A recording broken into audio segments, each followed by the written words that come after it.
Ja, grüß euch benannt und einen Sakrisch-Kurden. Jetzt Kasperl. Ja, ihr werdet es vielleicht hören. Ich hab mal ein wenig verkühlt. Ein Kadar, wie man bei uns sagt.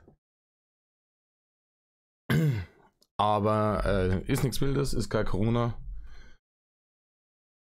Ich bin wieder da. Und Rainer war fleißig. Deswegen hat er jetzt hier den Folge 8 und Folge 9 von seinem Dulli-Podcast ins Internet gebimmelt. Und krank oder nicht, das schauen wir uns jetzt so. Beim Influencer, der kein Mensch mehr ist, der ist natürlich unten in der Videobeschreibung verlinkt. Und ich habe die Sachen gleich alle zwei in eine Playlist gemacht. Dann kann man sich's am Stück geben. Und dann würde ich sagen, der mit langem Land, gehen wir einer in Rainer.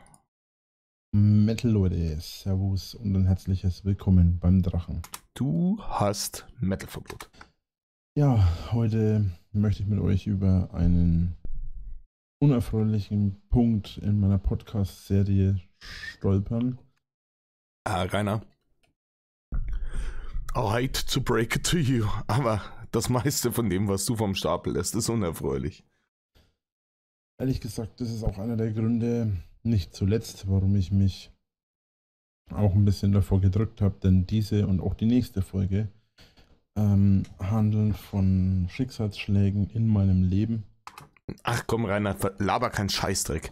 Ja, wenn du um Mitleidsbarrende betteln konntest, dann hast du schon immer von bösen Schicksalsschlägen und Klump verzapft. Du hast in letzter Zeit einfach keinen Bock gehabt. So ein Ding ist das. Ehre geht raus an Uti. Unter anderem. Ja, und die wollte ich jetzt nicht unbedingt an die große Glocke hängen. Dennoch habe ich mir geschworen. Ja, wollen nicht unbedingt an die große Glocke hängen, ist jetzt Privatsache jetzt, aber dann machen wir es halt doch. Als ich mit diesem Podcast angefangen habe, dass ich diese Themen alle ansprechen will. Also alles. Ich will, dass ihr versteht, wer ich bin, wer mich oder was mich zu dem gemacht hat, was ich bin. Rainer, wir verstehen alle sehr, sehr, sehr gut, wer du bist, was du bist und wie du so geworden bist.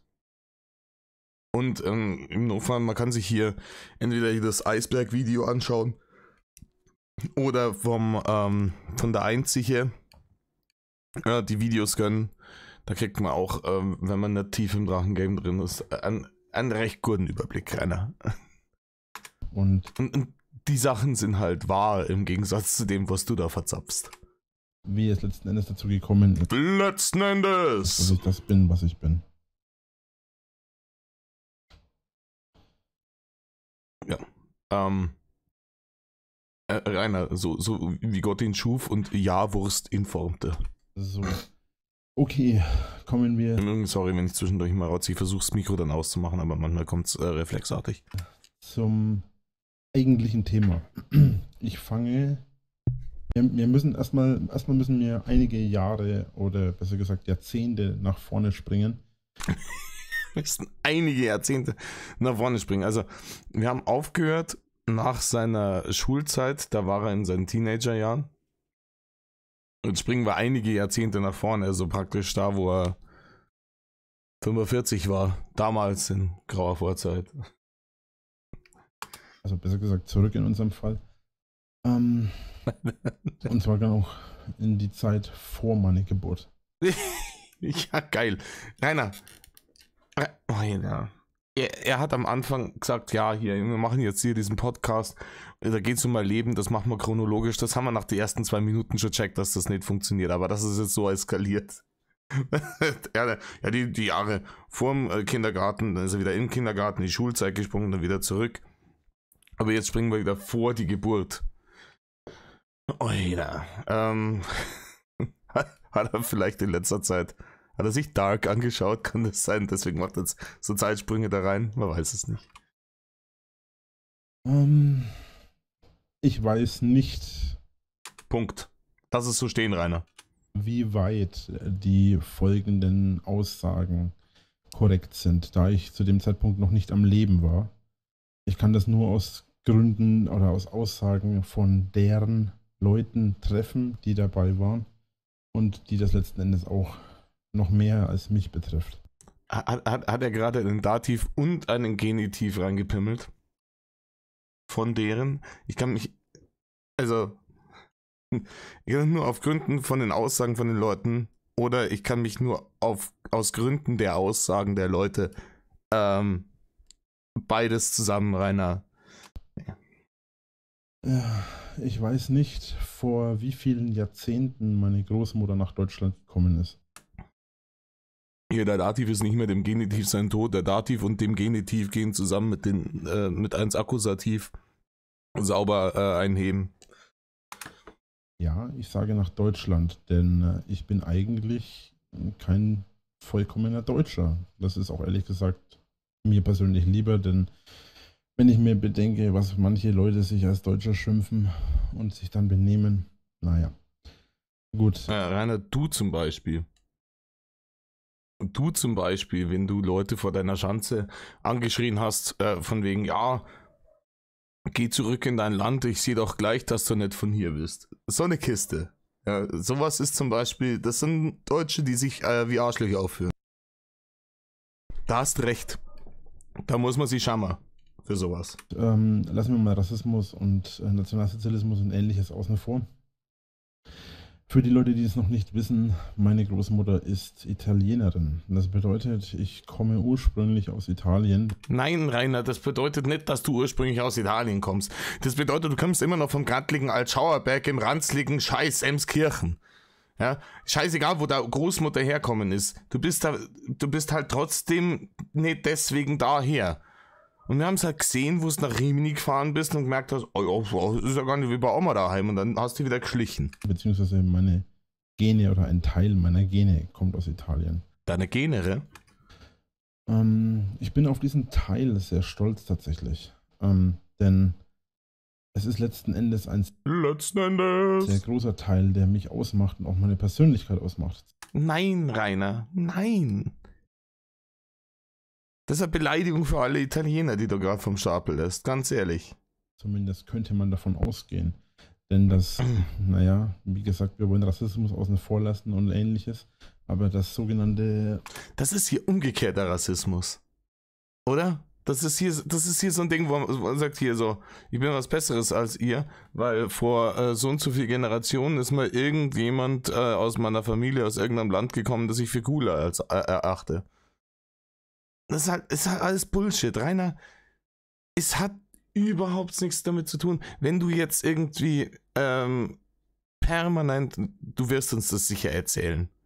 Und ich werde es dir sicher nicht glauben, permanent irgendwie die Sommerferien bei der Verwandtschaft in Italien verbracht hättest und die Sprache fließend sprechen würdest und so, dann da dir den ganzen Schmarrn abkaufen, hier in 2 Kulturen aufgewachsen und ladida und hat mich stark geprägt.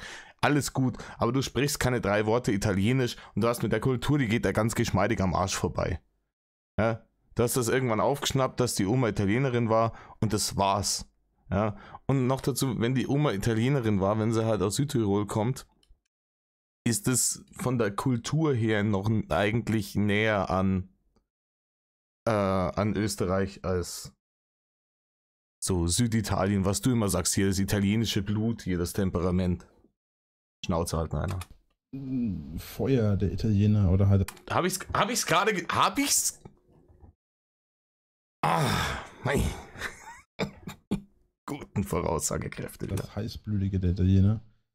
Nein, ohne Scheiß. Rainer sitzt hier irgendwo. Wer sitzt hier irgendwo? Das ist live gerade, oder? Das ist etwas, was ich auch kenne und was auch in mir brennt. Sorry im Übrigen für die vielen Unterbrechungen. Ihr kennt mich. Ich unterbreche oft gerne und ausschweifen. Rainer, das heißt, verkaufe bitte dein Cholerikertum und deine absolute Unbeherrschtheit und deine Aggressionsausbrüche nicht als südländisches Temperament. Das hat damit überhaupt nichts zu tun. Aber gar nichts. Mag etwas beknackt klingen, aber ihr wisst vielleicht, was ich meine. Ich bin ein Mensch, der sehr heißblütig und sehr temperamentvoll sein kann. Nicht immer ist, aber sein kann.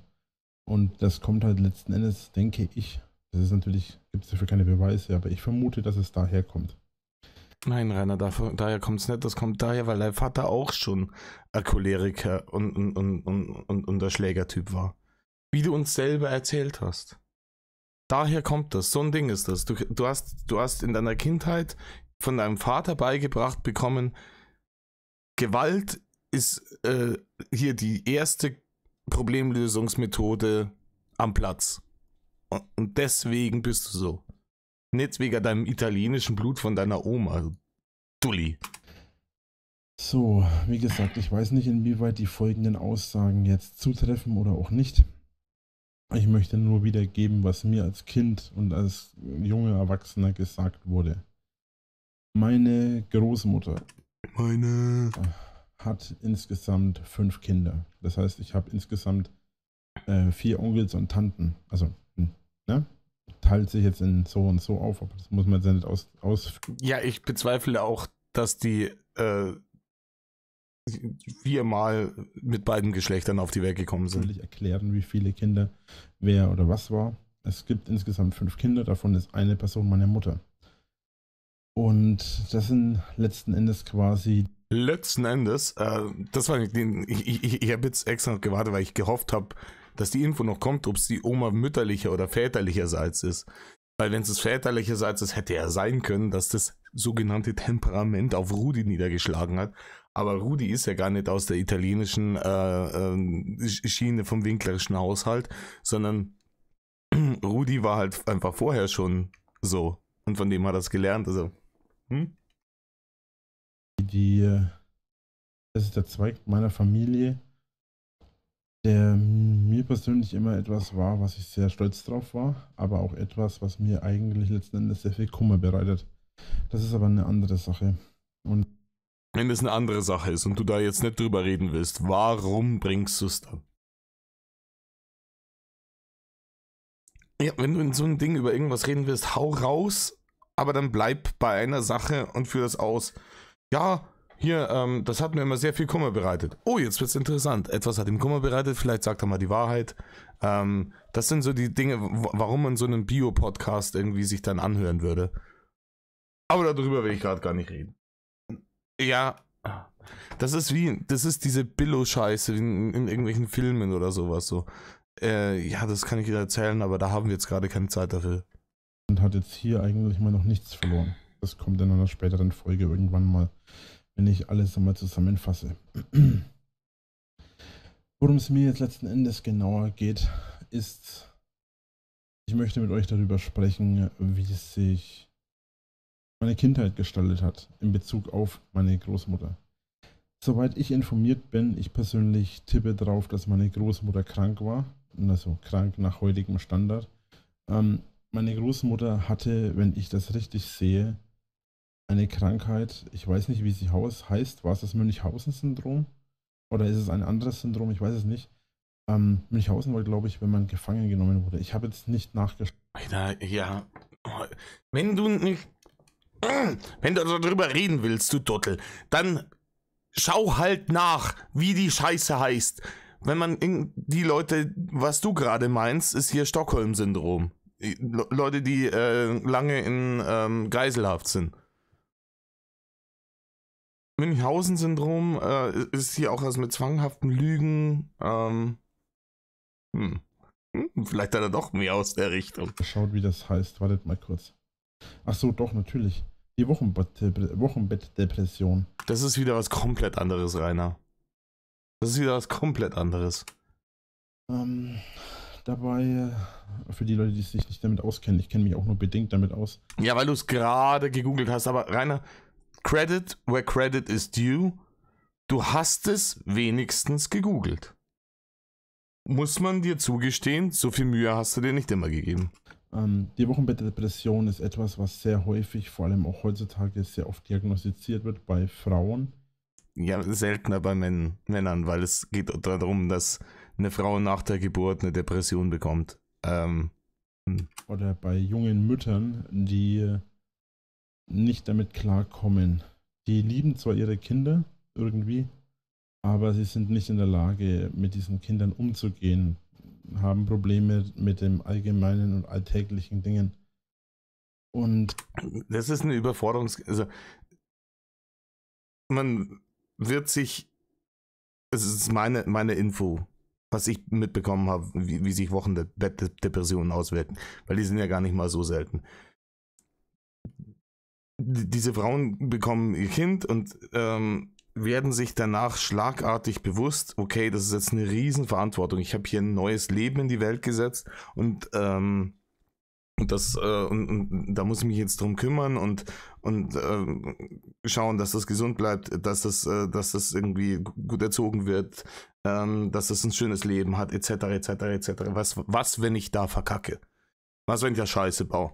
Und dieser Druck wird so viel, dass sich daraus eine Depression entwickelt und dass sie nicht mehr weiter wissen im Endeffekt und heftig verzweifeln, weil sie glauben, dass sie der Verantwortung nicht gewachsen sind.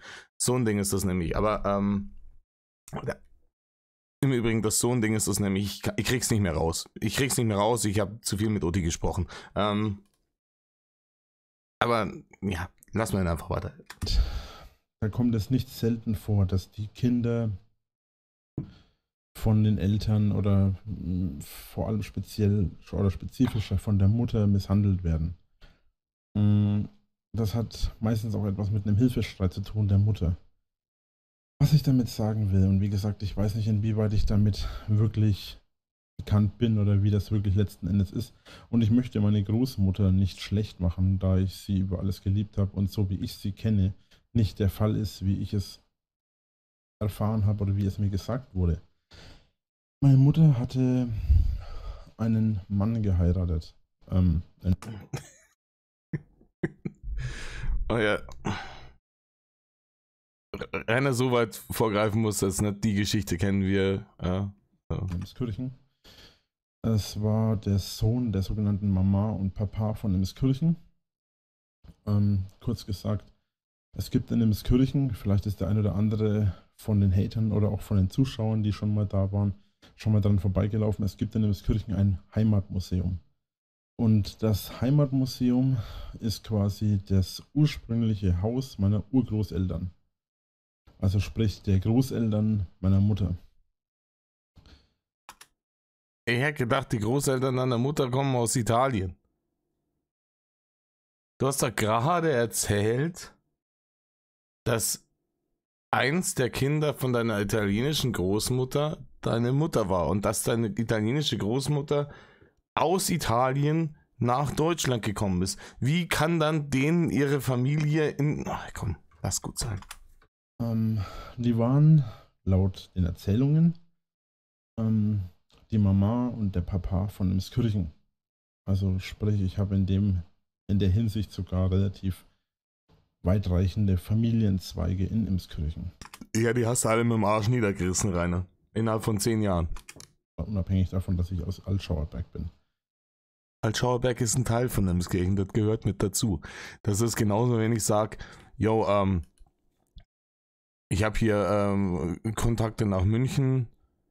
Ja, auch wenn es Schwabing ist. Es gehört, das ist ein Teil von Emskirchen.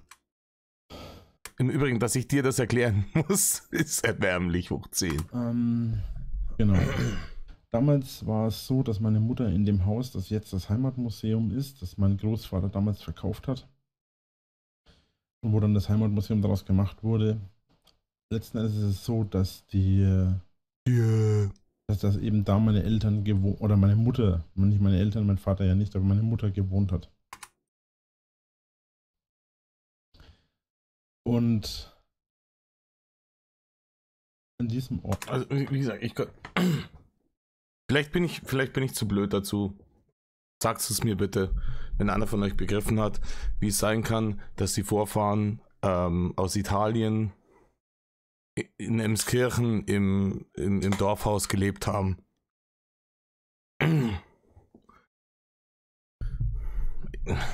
Ja. Ort war es dann auch letzten Endes so, Letzten Endes, dass meine Mutter und auch meine Onkels und Tanten von meiner Großmutter eingesperrt wurden, geschlagen wurden und vieles andere. Was da letzten Endes, wie gesagt, alles stimmt, weiß ich nicht. Ich war nicht dabei. Der letzten Endes Counter geht mal wieder durch die Decke bei dem Ding. Ja. Ich war zu dem Zeitpunkt bei weitem noch nicht geboren, da meine Mutter ja selbst noch ein Kind war. Und Alter, no shit, Rainer. Als deine Mutter als Kind geschlagen wurde, warst du nur nicht auf der Welt. Erzähl uns bitte irgendwas Neues. letzten Endes ist es auch etwas, was uns unsere Mutter, sowohl mir als auch meiner Schwester, erzählt hat, als wir klein waren. Ich habe auch so, wenn es deine Mutter mit der Wahrheit so gehalten hat wie du, würde ich das ganz, ganz, ganz, ganz vorsichtig betrachten hier so. Also da würde ich halt keine Prise Salz nehmen, so da würde ich schon eher so eine Schaufel, ja? So eine Schaufel voll Salz. Cousins und Cousinen, ich weiß nicht, inwieweit die in diese Geschichte involviert sind, beziehungsweise inwieweit sie darüber Bescheid wissen. Ob das stimmt oder nicht. Ich weiß nicht, ob meine Tanten und meine Onkels ihnen darüber Bescheid gegeben haben. Meine Mutter hat auf jeden Fall sehr viel darüber gesprochen. Soweit ich weiß, laut meiner Mutter ist es auch so, dass sie die Hauptleidtragende unter den ganzen Kindern war. Ich weiß nicht warum, aber ich vermute eben, dass meine Großmutter an Wochenbettdepressionen litt. Ach, das ist gar nicht diagnostiziert worden. Im Übrigen, so Wochenbettdepressionen, die legen sich normalerweise, also sagen wir es mal so, wenn du ein Kind immer noch misshandelst, wenn sich's dran erinnern kann, dann ist halt keine Wochenbettdepression mehr, dann bist du halt einfach nur eine Rabenmutter, aber. Das ist aber etwas, was man halt weder nachweisen kann, noch nach so langer Zeit überhaupt nachvollziehen. Und zu dem Zeitpunkt gab es ja nicht unbedingt diese Hintergrundgeschichten dazu. Okay, kommen wir mal etwas weiter in die Gegenwart, aber noch nicht so weit. Im Alter von 4 bis 5 oder 5, 6, 7, ich weiß es nicht mehr genau, war es dann auch so, dass wir teilweise jahrelang gar keinen Kontakt zu meiner Großmutter hatten. Etwas, woran ich mich noch erinnere, ist, dass wir... Merkst du es so, es gibt so Leute, die versuchen, ihre Kinder vom schlechten Einfluss gewisser Verwandten fernzuhalten. Weil die, sagen wir mal, so ein bisschen unmöglich, cholerisch, gewalttätig, so in der Richtung sind. Wenn du zu dem Thema genaueres wissen willst, versuch doch nochmal bei deiner Schwester anzurufen, Rainer. Wenn wir zu unserer Großmutter gekommen sind, eigentlich immer gut behandelt wurden. Wir hatten Süßigkeiten bekommen, das ist übrigens auch der Punkt gewesen, wo ich das erste Mal mit Computern zu tun hatte. Das erste Spiel, was ich je gespielt habe, habe ich bei meiner Großmutter im Haus am PC, an deren Lebensgefährte PC.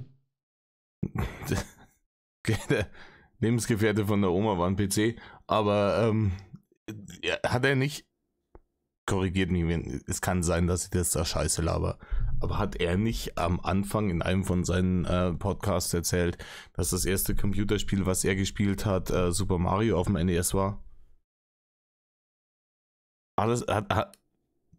Ich meine mich zu erinnern, dass er in dieser Podcast-Reihe gesagt hat, hier das erste Mal, wo er Videospiel gespielt hat, war Super Mario. Gespielt. Und zwar war das Lemmings. Ein sehr, sehr altes Spiel, was vielleicht der eine oder andere noch kennt. Das war damals noch nicht mal PC, es war damals noch nicht mal Microsoft. Ich weiß nicht, ob das Linux war oder irgendwas anderes. Ich weiß nicht, wie Linux das Programm ist, aber es war auf jeden Fall ein Programm noch vor Microsoft. Im Übrigen, mein erstes Videospiel, was ich gespielt habe, war, glaube ich, Dragon Boy oder so wie das hieß auf dem Sega Mega Drive. Hatte mein Cousin damals, habe ich gefeiert. Und das lief damals nicht mehr auf Microsoft. Das war das Witzige daran. Das kam dann irgendwann später auch auf der NES raus und alles. Oder Super NES. Ich habe sogar original Super Nintendo NES-Spiel da, Lemmings. Oder Wonder Boy, irgendwas. Irgend so ein Ding. War nice, war aber für mich viel zu schwer. Egal. Weiter im Text. Es ging dann da so weiter, dass ich und meine Schwester, oder meine Schwester und ich, ne, Esel nennt sich zuerst und so, Ja, zieh's durch, Rainer, jetzt ist eh schon wurscht. Wir waren am PC Auch hier, Grüße an Noti. meiner Schwester gesessen. Quatsch, am PC meines Stiefopas oder des Lebensgefährtes meiner Großmutter. Des Lebensgefährten meiner Großmutter. Und waren da am PC gesessen und haben ein bisschen Lemmings gespielt. Wirklich gespielt, glaube ich, kann man das nicht nennen, weil ich glaube, ich habe da einfach bloß ein bisschen blöd rumgedrückt. Ja, das machst du heute genauso in deinen Streams. Das hat sich seitdem nicht viel geändert.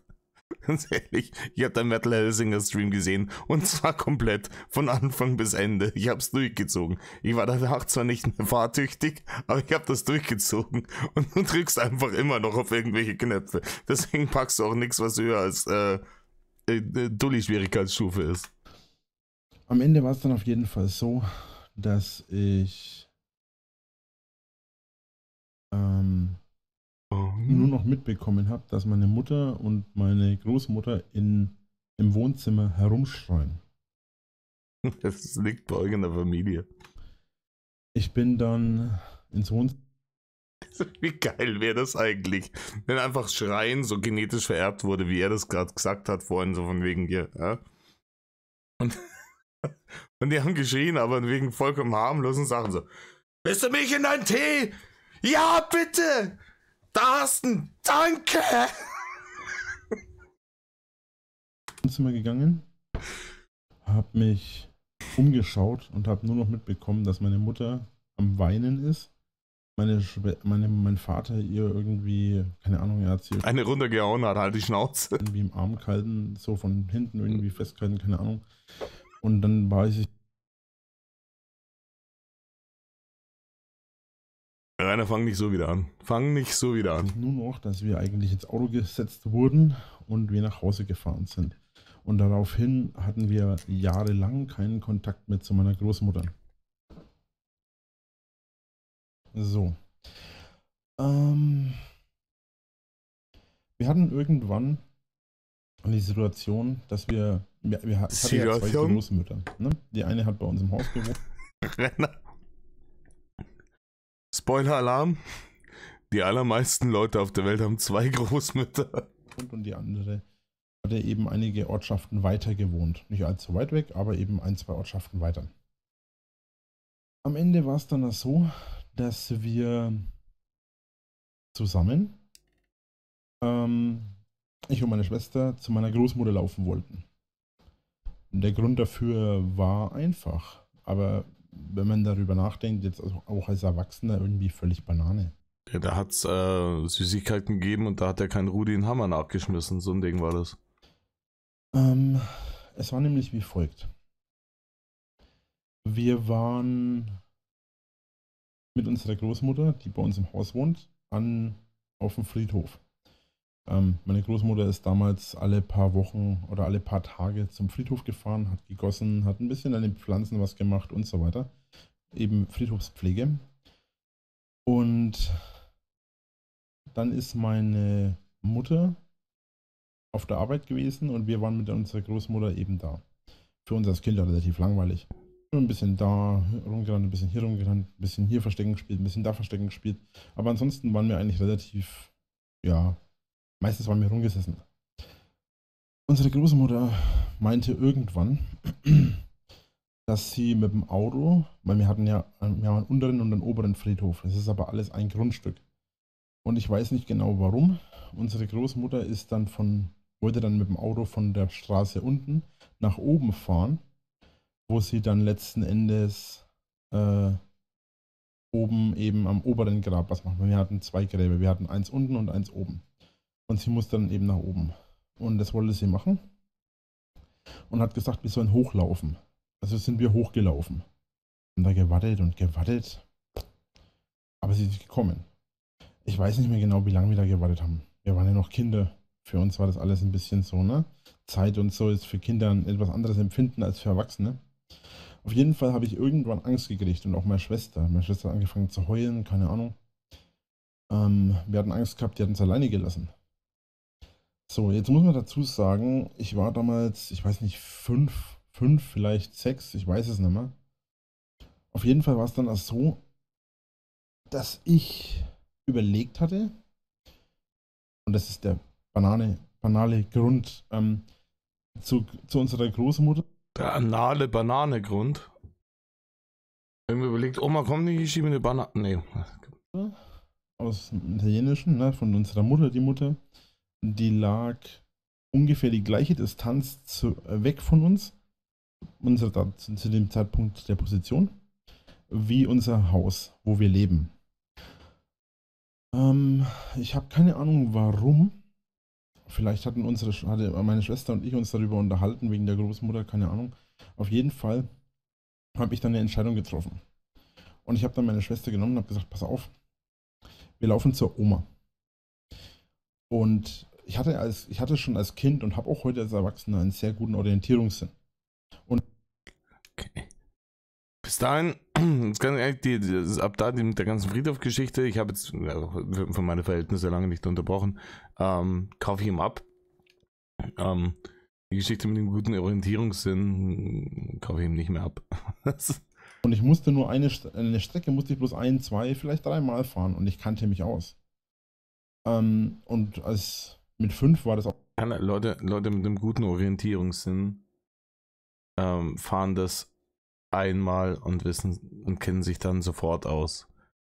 Leute, die das 3-mal abfahren, so wie ich zum Beispiel, das erste Mal zu meiner Freundin gefahren bin, Navi, beim 2. Mal Navi, beim 3. Mal Navi, nach 3 Mal wusste ich, wo es lang geht. Das ist ein normaler Orientierungssinn, das ist nichts Besonderes. Das ist auch schon ausgeprägt, ein sehr großes Talent zu dem Zeitpunkt. Mhm. Und ich wusste, wie ich zu meiner Großmutter komme. Bei der Charaktergenerierung hat er richtig Punkte in Orientierungssinn gesteckt, wie er gedacht hat, das kann ich später sicher noch brauchen für den Fall, dass die Oma X geht. Und der Grundgedanke war nämlich der folgende. Wir laufen zur Großmutter, um mit der Großmutter nach Hause zu fahren. Also im Klartext, mein Gedankengang war, wir laufen die gleiche Distanz, das habe ich damals natürlich nicht gewusst, wir laufen die gleiche Distanz zu der Großmutter, wie die wir nach Hause hätten, anstatt dass wir nach Hause laufen. Und zwar deswegen, damit uns unsere Großmutter nach Hause fahren kann. Also sprich, wir laufen die Hälfte der Strecke zu unserer Großmutter, anstatt die Hälfte. Ja, du hast es jetzt einmal wiederholt, wir haben es beim ersten Mal begriffen, wir haben nämlich einen sehr guten Zuhörsinn. Es ist halt hageldumm. Es ist halt hageldumm. Anstatt gleich nach Hause zu laufen zu den Eltern, die Ansprechperson Nummer uno bei Terror sind und sagen, hier, das und das, die Oma hat gesagt, die kommt gleich und die ist nicht mehr am Start. Ich habe Angst, dass da was passiert ist. Fahrt ihr zu der Oma, mit der sich die Eltern zerstritten haben. Lauft ihr zu der Oma, mit der sich die Eltern zerstritten haben, die in die entgegengesetzte Richtung wohnen, damit die euch zu den Eltern fährt, damit die dann was... Komm, der war damals schon nicht der cleverste, sagen wir es mal so. Der Strecke nach Hause, damit uns die Oma die ganze Strecke zurückfahren kann. Völlig Banane. So funktioniert mein Verstand. Das ist... Verstand. Aber es bestätigt mal wieder, was ich euch am Ende von jedem Video inzwischen sage. Tut nicht, was Rainer tut. Tut immer das Gegenteil. Und auch das, was Utti gesagt hat vor ein paar Videos. Rainer hat in seinem Leben bei jeder Entscheidung, die zu treffen war, zu 100% immer die falsche Entscheidung getroffen. Ganz merkwürdig. Ich meine, heutzutage ist das natürlich eine andere. Das ist eine vollkommen unlogische Schlussfolgerung. Ja, heutzutage wärst du zu jemand ganz anderem gelaufen, der in eine ganz andere Richtung noch viel weiter weg gewohnt hätte. Aber das war damals eben so. Wir sind dann tatsächlich losgelaufen, wir sind auch gut vorangekommen. Ich weiß nicht, wie lange wir gebraucht haben. Wir müssen lange genug gebraucht haben, dass unsere Großmutter nach Hause fahren konnte, meine Mutter telefonisch erreichen konnte und meine Mutter wiederum telefonisch meinen Onkel, der zu dem Zeitpunkt bei meiner Großmutter wohnte, erreicht hat, damit er mal rumfährt und schaut, ob er uns findet. Okay. Soweit, so gut. Hier mit der Oma ist gar nichts passiert, oder was? Oder wie?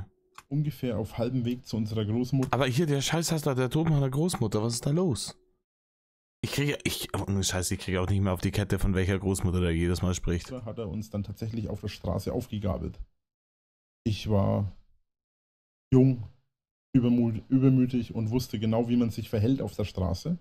Bin also genau auf der richtigen Seite gelaufen, innerorts und außerorts. Wir haben genau aufgepasst, wo wir hingehen und was wir machen.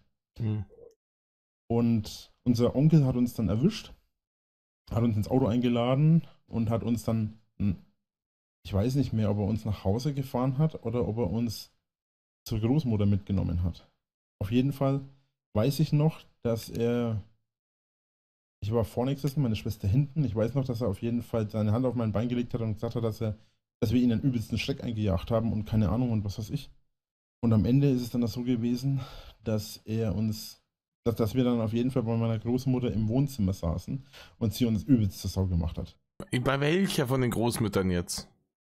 Oh ja, um Gottes Willen. Das war richtig böse. Also böse für uns. Und damals, das war das einzige Mal in meinem Leben, dass ich das Thema angesprochen habe. Ich habe dann meine Oma wirklich gefragt, weil meine Mutter natürlich sehr viel über dass sie geschlagen wurde und so weiter geredet hat. Ich habe meine Großmutter dann das erste Mal danach gefragt. Und auch das einzige Mal. Ich weiß nicht mehr, was sie gesagt hat. Ich war zu jung damals. Ich weiß nur noch, dass sie irgendwann gesagt hat, dass ich bitte aufhören soll, über das Thema zu sprechen. Ihr tut es leid und es ist lange her.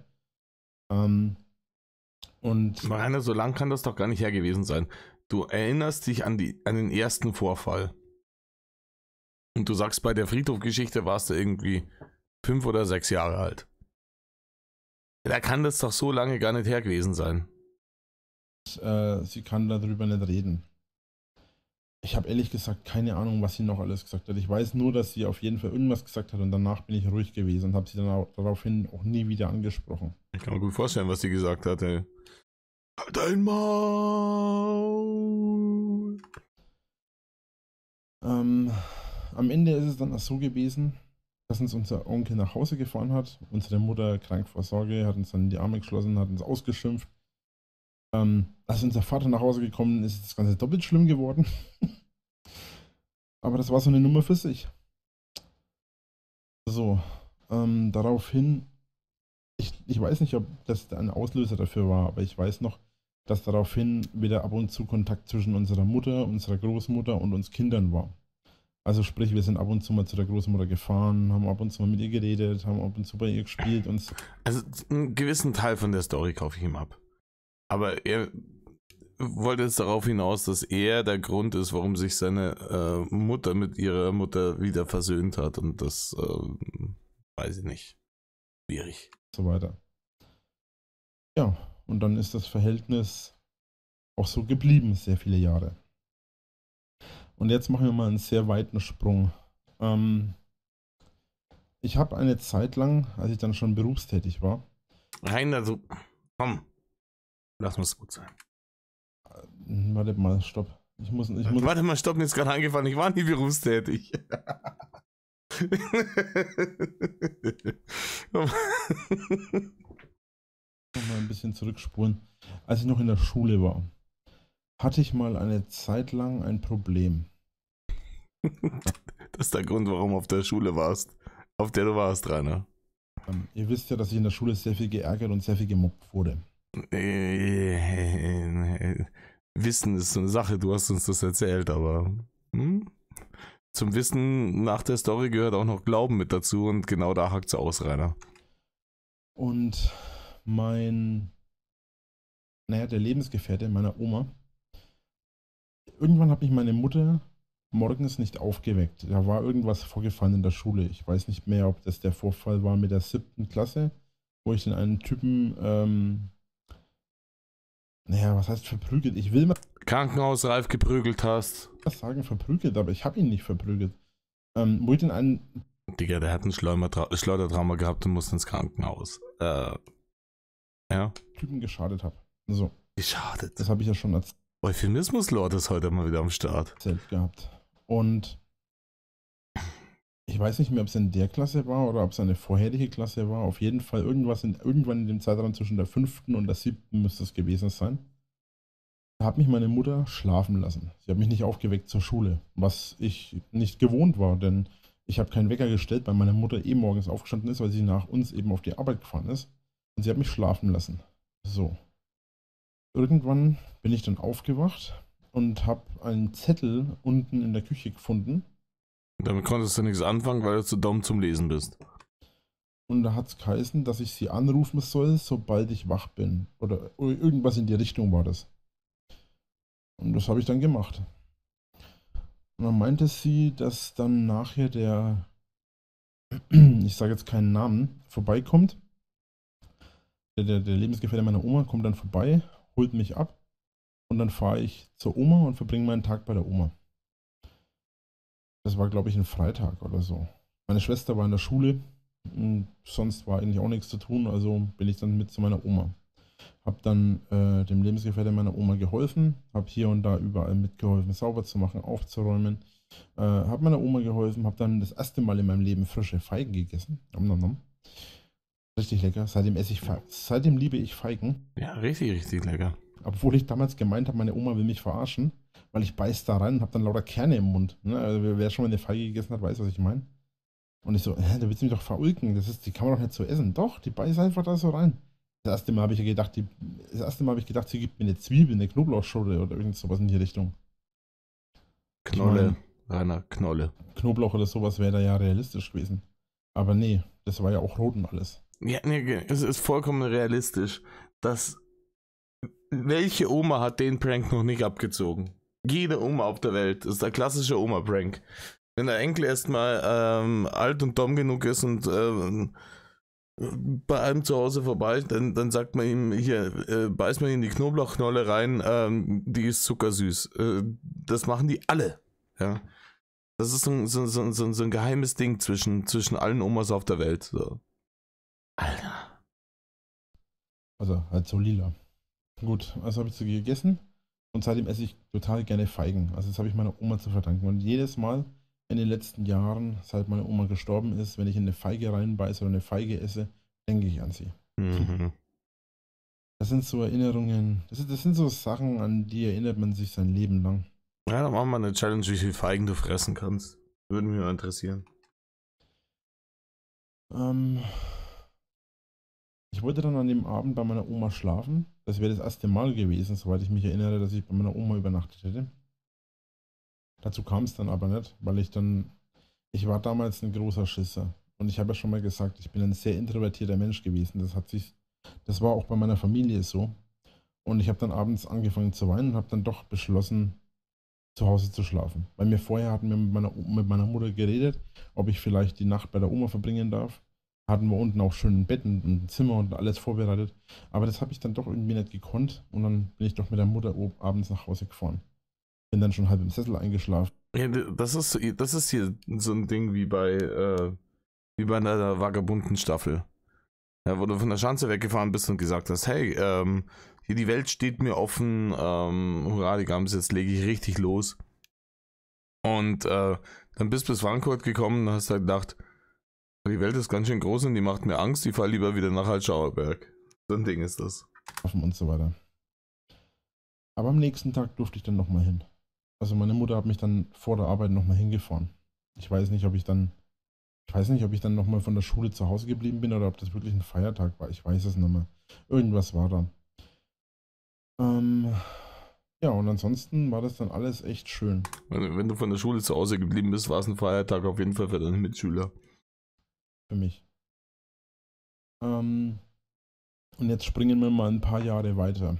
Als ich meinen Führerschein bekommen habe.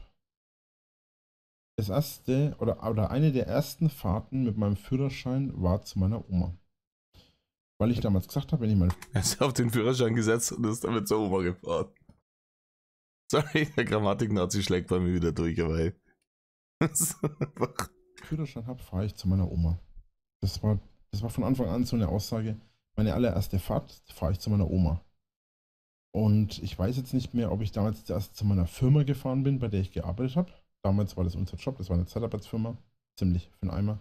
Oder ob ich zuerst zu meiner Oma gefahren bin. Auf jeden Fall irgendwas in die Richtung. Ja. Und ab dem Zeitpunkt habe ich sie auch öfter mal besucht. Und dann ging es eine Zeit lang den beiden nicht so gut, weil die haben ja zusammen, also meine Oma und ihr Lebensgefährte haben ja alleine gewohnt zusammen. Ja, die hatten ja keine Jüngeren, ne, die hatten keinen Onkel, keine Tanten mehr, die bei ihnen gewohnt haben.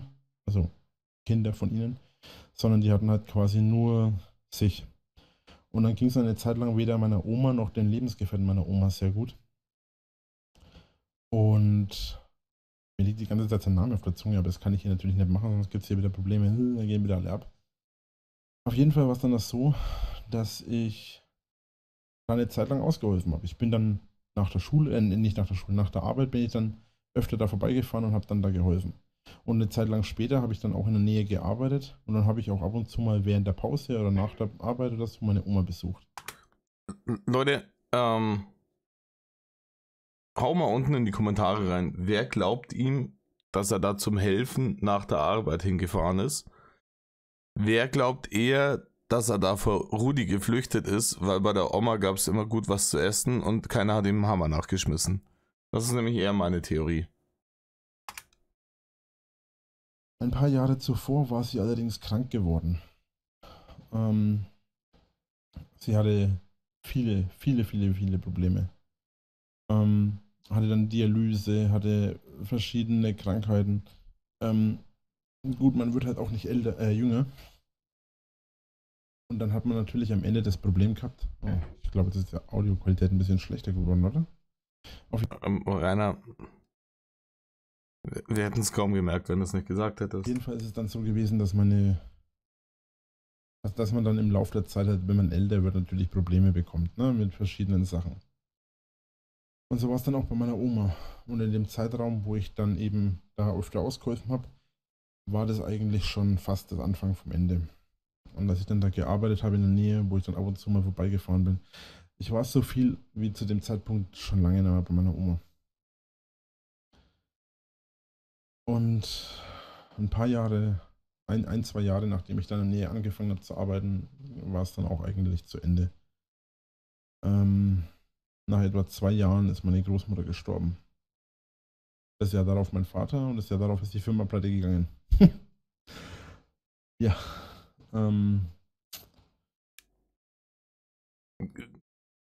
Es scheint fast so, als mit dir in nahem Kontakt zu stehen, ist jetzt nicht die ungefährlichste Sache, die man so machen kann. Eine echte Katastrophe. Aber das ist wieder ein anderes Thema. Der Tod meiner Oma war für mich echt. Er war nicht so schlimm wie der Tod meines Vaters. Das liegt auch daran, natürlich, nehme ich an, dass ich zu meiner Oma nicht bei weitem so viel Kontakt hatte wie zu meinem Vater. Weil mein Vater war jeden Tag nach der Arbeit zu Hause, mal früher, mal später. Aber und am Wochenende und so weiter habe ich habe meinen Vater halt jeden Tag gesehen eigentlich. Meine Oma dagegen habe ich nur alle paar Wochen gesehen. Und generell ist es ja so, dass Kinder eher zu den Eltern als zu den Großeltern eine enge Beziehung aufbauen. Wobei es auch Unterschiede gibt in der Hinsicht, das ist mir klar.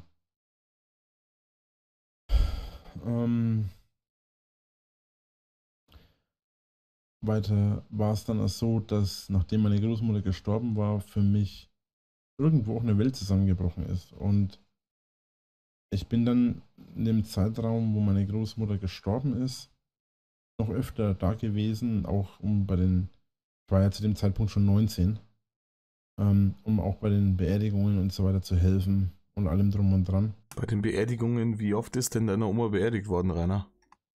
Und da waren halt auch fast jeden Tag, da waren meine Tanten und mein Onkel da, das waren 1, 2, 3 Wochen, wo wir da fast jeden Tag mehrere Stunden waren. Und Rainer, das ist jetzt eine ganz normale Kiste eigentlich. Weißt du, wenn ein enges Familienmitglied stirbt, trauriger, aber wahr, so eine Familie sieht sich selten so oft wie dann. Kennt aber, glaube ich, jede Familie. In jeder Familie ist es so, hey, komm, auf der Beerdigung sagt man, lange nicht mehr gesehen, lass uns mal häufiger was machen, wenn keiner eingegraben wird. Das ist so ein Ding. Kommt häufiger vor. danach war ich noch 1, 2, 3 Mal da und dann nie wieder. Man muss dazu sagen, die darauf folgenden Jahre waren für mich ja richtig schrecklich. war natürlich auch also ich war im darauffolgenden Jahr noch ein paar Mal da, aber das Jahr darauf war ja dann mein Vater krank und ist ja dann auch der ist ja innerhalb von einem Jahr ist der ja wirklich ernsthaft krank geworden und dann auch gestorben. Das wissen viele auch gar nicht. Also am Ende des Jahres, in dem meine Großmutter gestorben ist, hat mein Vater die Diagnose Krebs gekriegt. Und das war dann ein ziemlicher Leidensweg, aber das erkläre ich euch dann morgen oder morgen, vielleicht nicht unbedingt morgen, aber halt die Tage in der nächsten Folge. Aber es war dann halt ein ziemlich langer Leidensweg. Und es ist vielleicht eine beknackte Entschuldigung, aber es ist letzten Endes so gewesen, dass ich mich dann einfach zu sehr auf mich selbst und auf mein Leben konzentriert habe. Ich habe versucht, eine eigene Wohnung zu finden und so weiter, habe dann auch eine gehabt. Das war damals alles ein bisschen anders. Ja, und das Schicksal hat mir da wieder mal einen Schlag verpasst, was ich nicht besonders witzig fand. Und vermutlich niemand in der Situation witzig finden würde. Keine Ahnung. Da muss ich Leute fragen, die tiefer im Game drin sind. Mit der Wohnung, ob das jetzt hier so der Wahrheit entspricht, ist halt alles. Ist halt schwierig. Ich kann auch nachvollziehen, ganz ehrlich. So wenig wie ich ihn mag, kann auch nachvollziehen, wie das ist hier. Einen Familienteil verlieren und dann kurz drauf den nächsten, so das. Aber wenn man ein gewisses Alter, das war bei ihm Anfang 20, ja gut. Wenn ein gewisses Alter kommt, dann. Ja. Schauen wir weiter. Gut, das wäre erstmal soweit meine Geschichte zu dem Tod meiner Oma. Es war schon ein harter Schlag, aber es war bei weitem halt nicht so im Vergleich zu meinem Großvater, zu meinem Vater. Und auch zu den anderen Menschen, die ich in meinem Leben im Vorfeld und auch danach verloren habe. Der Tod meiner Großmutter war nicht der erste Tod in meinem Leben, mit dem ich konfrontiert wurde, aber es war auch nicht der letzte. Und das wird er vermutlich auch nie bleiben. Denn auch der Tod von meinem Vater war nicht der letzte. Und der Tod von meiner anderen Großmutter war auch nicht der letzte. Tja, der Tod ist ein Begleiter von uns. So läuft es nun mal. Ui, da jetzt wird er wieder philosophisch. Ja, Rainer, das ist so. Kann schon nichts machen. Aber tu es bitte nicht so auf heftig tiefsinnig. Die Alten sterben und die Jungen bleiben zurück. Im Gegensatz, bei dir läuft das nicht so. Weil du stirbst nämlich noch jung. Und bei dir bleibt keiner zurück. Wenn man Glück hat. Wenn man Pech hat, sind es die Jungen, die sterben und die Alten, die zurückbleiben. Etwas, was noch viel schrecklicher wäre oder ist. Gut, soviel zu meiner Folge.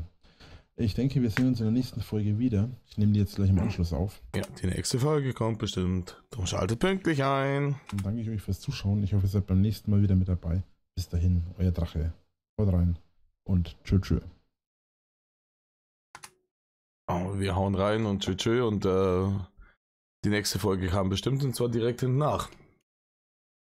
Ich habe jetzt die letzten paar Minuten vom letzten Video irgendwie groß durchlaufen lassen. Was soll man? Ich bin so ein Internet-Kasper, der hier lustige Sachen zu dem Bullshit erzählt, den er da labert. Was soll ich Lustiges sagen, wenn es darum geht, dass seine Oma tot ist? Mal schauen. In der nächsten geht es um den Tod seines Vaters.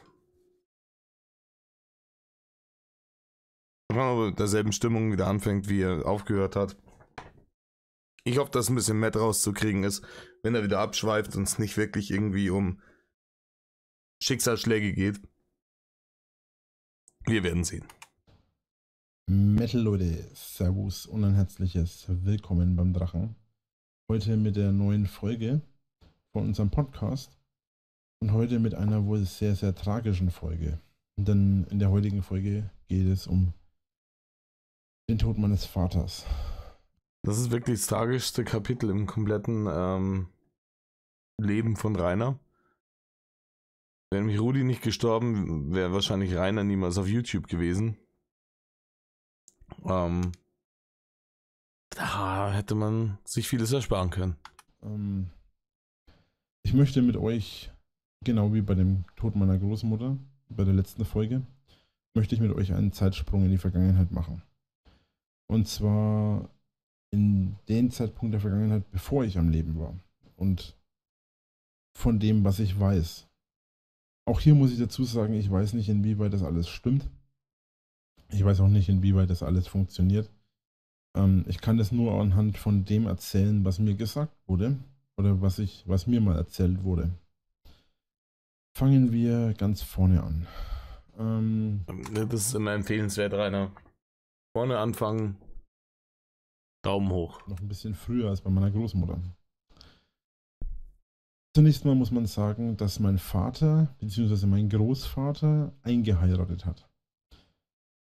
Die Familie, deren das Grundstück gehörte, auf dem ich lebte, hieß Idner. Und die Familie meines Großvaters hieß Winkler.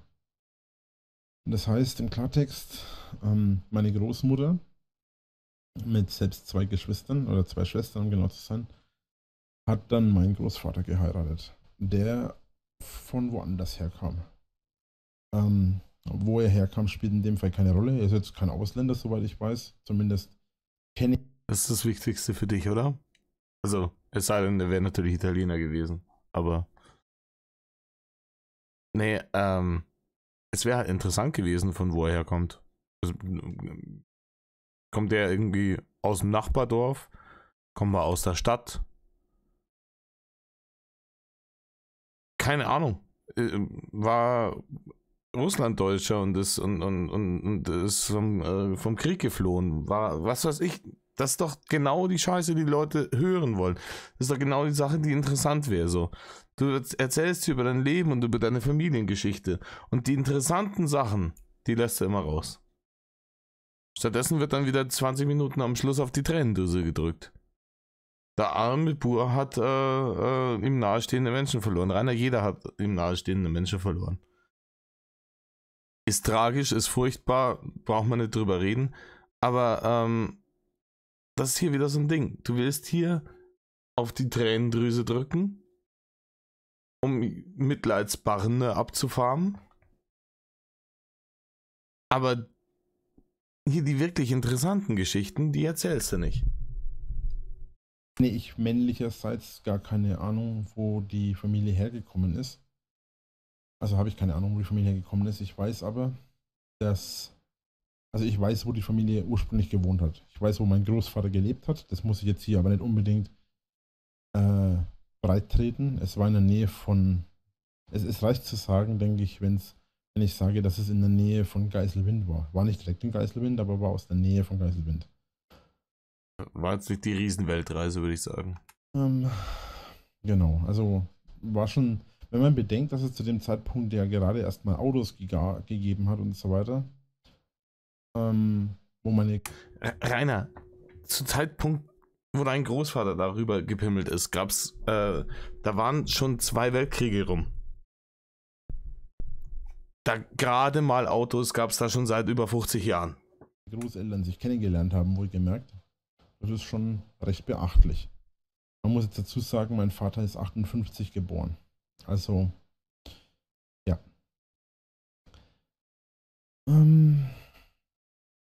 Wobei ich weiß gar nicht, wann die Autos entwickelt wurden. Ne? War das 1800 oder 1900? Digga. Vorhin habe ich noch gelobt für die großartige Recherche. Die Scheiße musst du nicht mal nachschauen. Die Scheiße musst du nicht mal nachschauen. Im 19. Jahrhundert sind Autos erfunden worden. Und im 20. sind sie sehr, sehr, sehr schnell sehr, sehr beliebt geworden. Ist ja auch egal. Also mein Vater, mein Großvater und meine Großmutter haben sich kennengelernt. Wo auch immer, wie auch immer. Haben dann sich verliebt, geheiratet und haben dann insgesamt 2 Kinder bekommen. Meine Tante und mein Vater. Mein Vater war der jüngere von den beiden, hatte aber das Erbe angetreten, da meine Schwester, da seine Schwester geheiratet hat und woanders hingezogen ist. Ich weiß auch wohin, habe ab und zu auch Kontakt zu ihnen gehabt, im Laufe der Jahre davor und danach, nachdem mein Vater gestorben ist. Die Tragödie setzt sich fort. Hätte man besser die Schwester von dem Vater schon das Erbe angetreten, dann hätte Rainer niemals die Chance in seine schmierigen Finger gekriegt.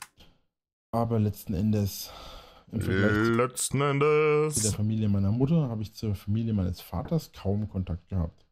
Ich weiß, dass ich irgendwo einen Onkel, beziehungsweise den Cousin meines Vaters habe, der anscheinend Polizist ist und so weiter. Also es gibt verschiedene Familienmitglieder. Was ist hier mit deinem Anwalt, Onkel? Was mit dem? Gut. In der Familie meines Vaters gab es dann neben seiner Schwester und ihm selbst noch meine Oma, noch meine Oma und meinen Opa. Ich weiß nicht viel über meinen Großvater. Der ist nämlich gestorben, bevor ich auf der Welt war. Der ist genau genommen noch gestorben, bevor meine Mutter meinen Vater kennengelernt hat. Denn, und das ist der schöne, aber feine Clou an der ganzen Sache, in der männlichen Linie, und dazu gehöre ich ja auch, in der männlichen Linie meiner Familie gibt es niemanden, der 60 wurde. Zumindest nicht, soweit ich weiß. Bei meinem Großvater war es so, dass er sogar mit 56 gestorben ist, glaube ich. Wenn ich das richtig im Kopf habe. Es kann auch sein, dass es 57 oder 55 war. Irgendwas in dem Zeitraum aber. Und bei meinem Vater war es so, dass er einen Tag, wirklich genau einen Tag vor seinem 58. gestorben ist. Wenn man dem Ganzen nachgeht und das dementsprechend bedenkt und berechnet, ist es so, dass ich vermutlich maximal 60 werde. Nee, Rainer, du hast hier von der Natur schlechte Gene mitbekommen, wodurch man schon nicht alt wird, was man vielleicht ein bisschen noch ausgleichen könnte, wenn man einen gesunden Lebenswandel hat. Den hast du aber nicht. Rainer, Spoiler-Alarm, ich sag hier jetzt an, du siehst dein 50er nicht. Aber gewiss nicht. Du liegst mit Mitte 40, stehst du irgendwann einmal zum Scheißen gehen vom Rechner auf und dann gibt's seismisch messbare Erderschütterung, weil es dich vom Stangerl lassen hat. Denn viel älter werde ich vermutlich nicht. Jetzt werden viele sagen, das weißt du doch gar nicht. Doch. Ich denke, das weiß ich. Wenn ich nicht vorher krepiere, wegen Starken Übergewicht, Diabetes, irgendwelchen Menschen. nee, der Einzige, der dich killt, bist du selber. Ganz ehrlich, hey, der Gemeinde hinter, ja, es gibt viele Sachen, die hier abgezogen werden, mit denen ich nicht d'accord gehe, viele mit denen ich d'accord gehe, aber niemand wird dich aus der Hater-Gemeinschaft umbringen. Der Einzige, der sich umbringt, und zwar seit Jahren, ganz, ganz langsamer Selbstmord mit Fleischwurst und Ofenkäse, das bist du. Dann würde es wohl sehr, sehr sicher sein, dass ich nicht älter als 60 werde, wenn ich überhaupt 60 werde. Denn mein Vater hat es immer über sich selbst gesagt. Er sagt immer, er weiß es, er hat Krebs, er wird Krebs kriegen, bla bla bla. Er hat es gespürt. Ist es vielleicht Rainer auf der Schiene, als er gesagt hat, so ich schaue, dass ich so ekelhaft wie möglich werde, damit er nicht mehr der Krebs nicht haben will? Ist es so eine Sache? Und mir geht es nicht anders. Ich weiß, dass irgendwas ist. Ich meine, ich wusste mein Leben lang, dass irgendwas Besonderes an mir ist. Ich habe was ganz Besonderes. Was? Krebs. Alter Keks. Klingen. Irgendwas ist an mir anders als an anderen Menschen. Ich weiß nicht was, aber es ist da. Ja, du hast ein paar Schrauben locker. Das ist anders bei dir. Und am Ende ist es jetzt so. Nee, nicht am Ende, Rainer. Letzten Endes. Dass alles, was ich mir bis jetzt aufgebaut habe. Nein, Rainer. Du hast dir überhaupt nichts aufgebaut. Rainer, du bist nicht der Aufbautyp. Du bist der mit dem Arsch niederreißen Typ. Du hast vernichtet, was die Generationen vor dir, über die du jetzt so gut schwadroniert hast, aufgebaut haben. Das ist dein Ding. Du hast alles, du hast die gute Reputation, wenn es die mal gab, deiner Eltern, Großeltern ruiniert. Du hast die Schanze verkommen lassen, bis sie abgerissen werden musste. Du hast dafür gesorgt, dass der Tag, an dem du aus Altschauerberg ausgezogen bist, der Tag ist, an dem die feiern, dass der letzte Winkler hier weg ist. Das ist hier, du bist derjenige, der alles mit dem Arsch niederreißt, aber aufbauen, no fucking way. Und ein scheiß YouTube-Kanal zählt nicht. Auch nur daran liegt, dass meine Eltern und meine Großeltern und meine Mutter und mein Vater alle überhaupt existiert haben. Ich schweife ab, entschuldigt. Das Leben ist manchmal ziemlich schnell und wenn man bedenkt, wie mein Vater, allein wenn man bedenkt, dass mein Großvater und meine Großmutter sich kennengelernt haben, obwohl die in einer Zeit, in der es keine Handys gab, in einer Zeit, in der die Autos gerade mal so kommerziell vertrieben wurden oder erst mal angefangen wurden, dass sie kommerziell vertrieben wurden. Es war ja auch es war ja kurz nach dem Krieg und alles. Ja, gut, Autos dürfte es zu dem Zeitpunkt schon gegeben haben. Ja, Aber Rainer. es war ja auch kurz nach dem Krieg, als mein Vater, also ich weiß nicht, wie viele Jahre sich mein Großvater und meine Großmutter kannten, bevor sie zusammengekommen sind. Das wäre mal eine Info, die es rauszufinden gilt, dass, bevor man darüber schwadroniert, aber wenn jetzt dein Vater 1958 auf die Welt gekommen ist, zur damaligen Zeit, da ich sagen, keine Ahnung, nicht länger wie 3 Jahre davor nochmal, oder? Nee, warte mal, der Vater war der Jüngere, ja, sagen wir mal vielleicht 5 Jahre davor, Maximum.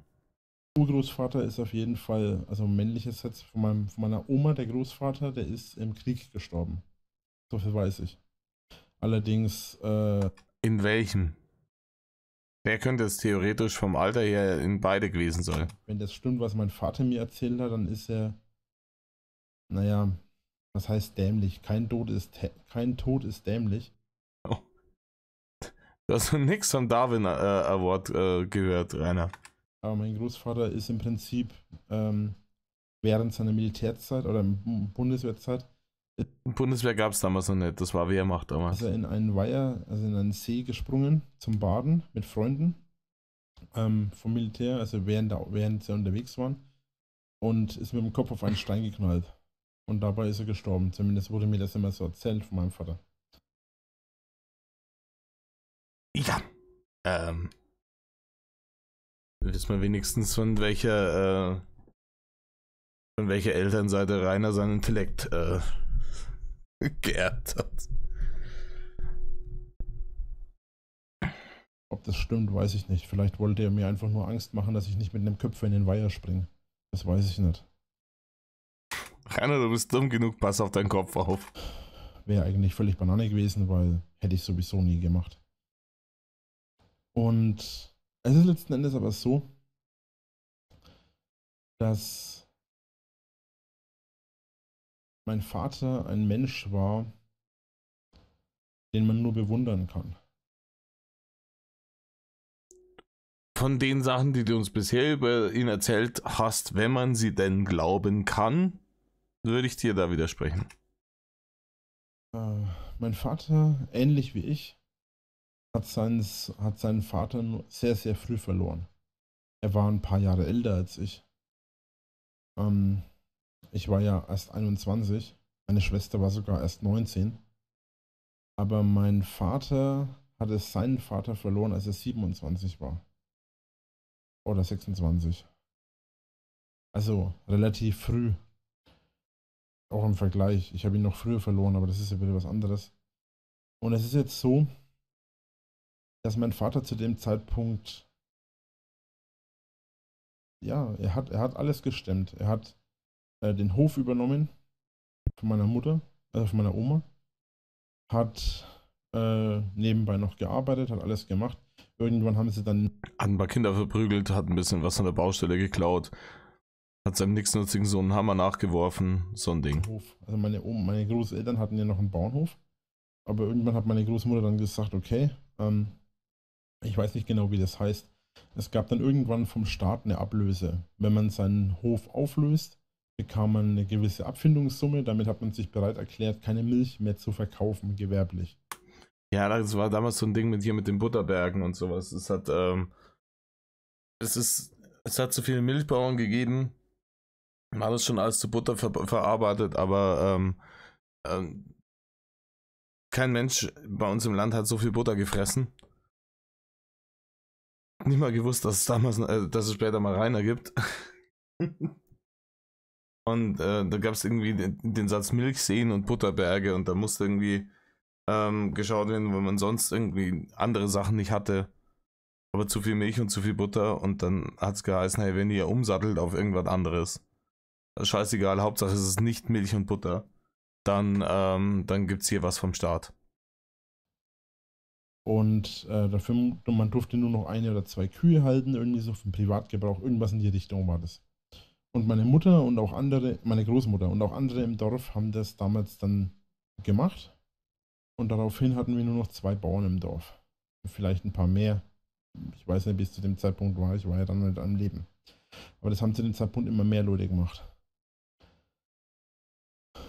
Am Ende war es dann so, dass mein Vater ganz normal arbeiten gegangen ist. Meine Großmutter hatte noch ein paar Hühner, ein paar Tauben, ein paar Enten, ein paar Schafe. Mein Vater hatte sehr viele Schafe, als ich klein war.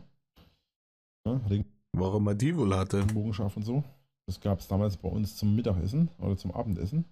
Oder am Wochenende als Braten. Bei Rudi gab es das noch in der Nacht, nachdem Rita geschlafen hat. Und ja, das war im Prinzip auch eigentlich alles, was damit zusammenhängt. Am Ende ist es dann so gewesen, dass entschuldigt, ich schweife heute so. Mein Gedankengang ist heute sprunghaft. Ja, du schweifst generell ab. Bisher ist auch noch nicht viel Interessantes bei rumgekommen bei der ganzen Geschichte. Zu der etwas weiteren Zeit. Mein Vater und meine Mutter haben sich kennengelernt, als meine Mutter in einem, ja, nicht Restaurant, in einem Wirtshaus gearbeitet hat. Meine Mutter, ich habe euch ja schon erzählt, dass meine Mutter laut ihrer eigenen Aussage ein sehr schwieriges Leben oder eine sehr schwierige Kindheit hatte. Und mein Vater hat sie im Prinzip da rausgeholt. Es war nämlich so, dass meine Mutter im Wirtshaus gearbeitet hat, in dem mein Vater regelmäßig war. Und meine Mutter war zu dem Zeitpunkt erst 17. Mein Vater war schon ein bisschen älter, deutlich älter. Aber meine Mutter war erst 17 und meine Eltern haben sich also kennengelernt. Meine Eltern waren 14 Jahre auseinander. Naja.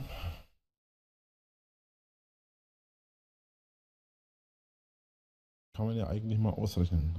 Ich hatte da keine Pause gemacht. Das hat er hat einfach eine Zeit lang nichts gesagt. Eine Sekunde. Gut. Ja, ich habe das jetzt mal kurz ausgerechnet. Ich habe länger dafür gebraucht, als ich gerne zugeben möchte, aber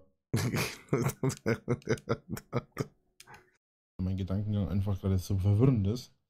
Also mein Vater war in etwa 31, als sie sich kennengelernt haben. Ungefähr. Und ja, was soll man dazu groß sagen? Also, hat er jetzt für 17 plus 14 einen Taschenrechner gebraucht, oder? Applaus, Rainer. Applaus. Also mein Vater hat im Endeffekt öfter gesagt, heutzutage könnte man sowas gar nicht mehr machen, weil er eben ja deutlich älter war als sie. Aber trotzdem hat das irgendwie funktioniert. Soweit ich weiß, sind meine Eltern dann mehrere Jahre zusammen gewesen. Offensichtlich, Rainer. Und ich wurde geboren ungefähr, als meine Mutter 21 wurde. Und irgendwas in die Richtung.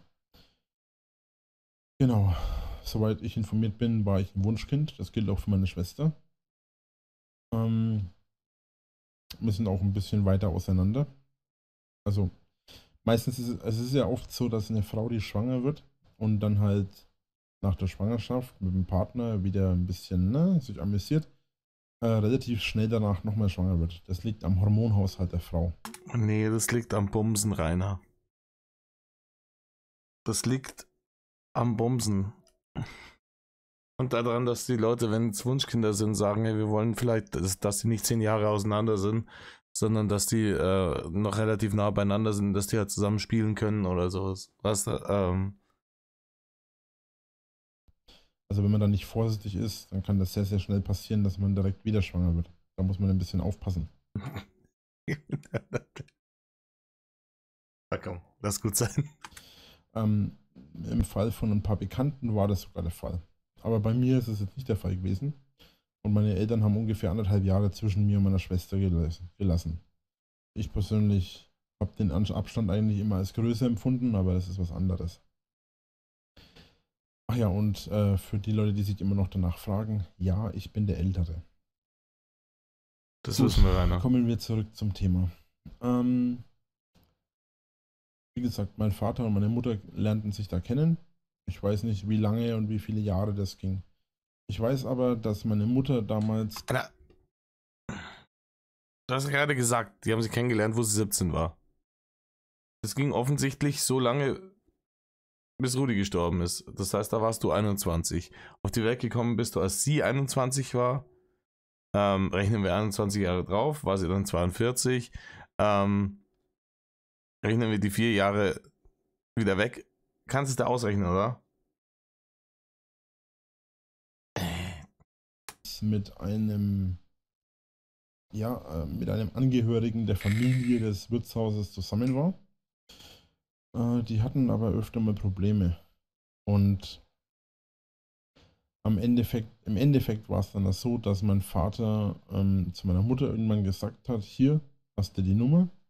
Hat sie ihm die Nummer gegeben von sich zu Hause. Ruf an, wenn irgendwas los ist. Ich komme vorbei, ich helfe dir, ich hole dich zu mir oder irgendwas in die Richtung, keine Ahnung. Irgendwann hat meine Mutter das getan, weil irgendwas dann zu viel wurde. Und das haben sie dann gemacht und dann sind sie zusammen gewesen und auch zusammen geblieben. Hier, sich das an vergebene Frauen ranmachen, hat er sich auch von Rudi abgeguckt anscheinend. Wie gesagt, ein paar Jahre später kam dann ich und ein paar Jahre daraufhin meine Schwester. Meine Vater...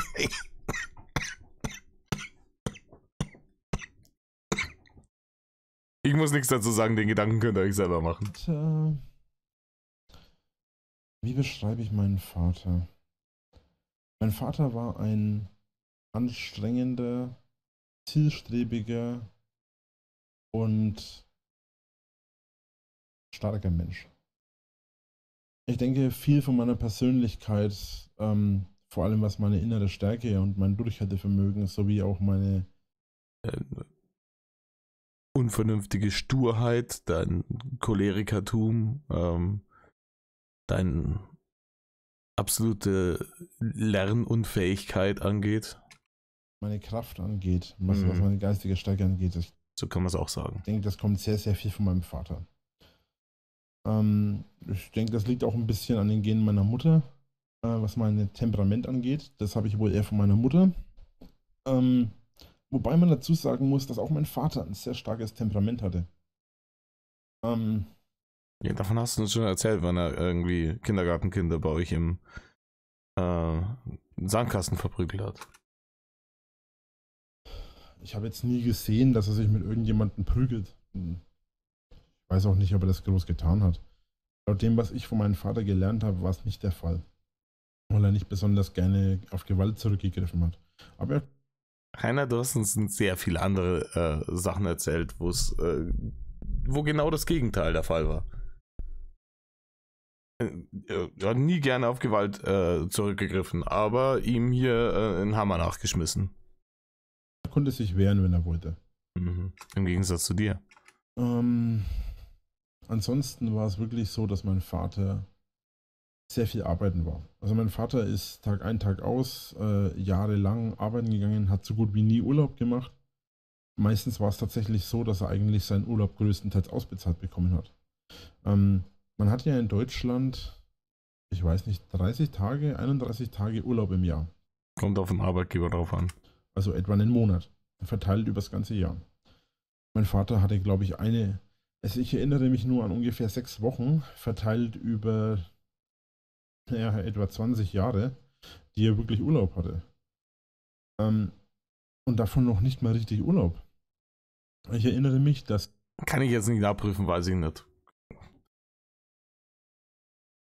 Schwierig. da war ich glaube ich 14 oder 15.